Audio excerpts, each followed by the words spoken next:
সাব্বির সবজি বাগানে মিষ্টি আলু তুলতে গিয়ে ভুল করে পূর্বপুরুষের কবর খুঁড়ে ফেলে, কিন্তু মাটির নিচে থেকে ভেসে আসে এক সোনালী আলো। কৌতূহলের সঙ্গে সে সেটা খুঁড়তে গিয়ে চলে যায় পাতালপুরীতে। সেখানে গিয়ে সে যা দেখতে পায় তা দেখে তার চোখ কপালে উঠে যায়, কারণ এটি ছিল এক গোপন স্বর্ণ ভাণ্ডার। তখন সাব্বির মনে মনে ভাবে, এই সম্পদ বিক্রি করে আমি কোটিপতি হয়ে যাব।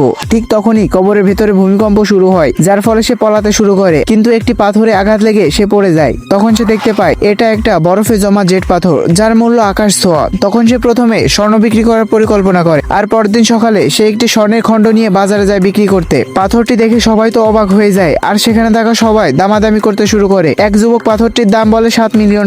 তখনই সেখানে চলে আসে শহরের সব থেকে ধনী কন্যা মিস লিউ, আর সে পাথরটি $10 মিলিয়ন দিয়ে কিনে নেয়। সাব্বির আগ্রহের সঙ্গে তাকে জেট পাথরের কথা বলে, কিন্তু মিস লিউ বলে, আমার জেট পাথরের উপর কোনো আগ্রহ নেই। তুমি যদি আমাকে 300 বছরের পুরনো জিনসেন এনে দিতে পারো, তাহলে আমি তোমাকে $50 মিলিয়ন দেবো। এটা শুনে সাব্বির সঙ্গে সঙ্গে রাজি হয়ে যায়। স্বর্ণপুর থেকে সে কিছু শক্তি আরোহণ করে, যার ফলে বড় বড় পাথর সে নিমেষে ভেঙে ফেলতে পারে। তখন সেখানে মিস লিউ ও তার সহকারী এসে পৌঁছায়, আর তাকে বলে 300 বছরের পুরনো জিনসেন এনে দিতে। তখন তার সহকারী সাব্বিরকে ভয় দেখিয়ে বলে, আফ্রিকার জঙ্গল খুবই ভয়ঙ্কর। শোনা যায় অনেক লোক আফ্রিকার জঙ্গলে ঘুরতে এসে আর কখনো ফিরে আসেনি। তখন সাব্বির সাহসের সঙ্গে বলে, আমি সন্ধ্যার আগে ফিরে আসবো। এই শক্তি নিয়ে এসে চাইবাং পাহাড়ে ওঠে, যেখানে বহু দক্ষ লোক খুঁজেও ব্যর্থ হয়েছে। সেখানে সাব্বির বিপদ সংকুলন আগ্নেয়গিরি খাত পার হয়ে এক অদ্ভুত শক্তিশালী প্রাণীকে বাঁচাতে যায়, কিন্তু হঠাৎ পেয়ে যায় এক অবিশ্বাস্য জিনিস, 1000 বছরের জিনসেন। বিশেষজ্ঞরা দেখে হতবাক। এই জিনসেন এ 101টি রিং, যা প্রমাণ করে এটি শুধু 300 নয়, সত্যিকারে 1000 বছরের দেব জিনসেন, যা মৃত্যুকে জীবিত করতে পারে আর জীবনকে বহু বছর বাড়িয়ে দিতে পারে।